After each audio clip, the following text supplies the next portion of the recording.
We're recording now, just so you're not awkward. Yes, no, I see it. He's kind of nervous, but he's going to do some talking so we can involve the intern with the Lotus Restoration Project. This is the Lotus 29-1 that Dan Gurney drove in 1963 in the Indy 500. Ground up restoration. It's a bare sheet metal monocoque right now. We're drilling out some rivets in this back panel here and in this front frame here.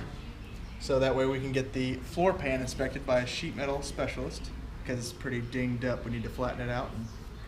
We're drilling out a bunch of rivets, knocking them out to remove the back panel and steering frame back in here. You can see it's dented up, or hopefully you can see it's dented up.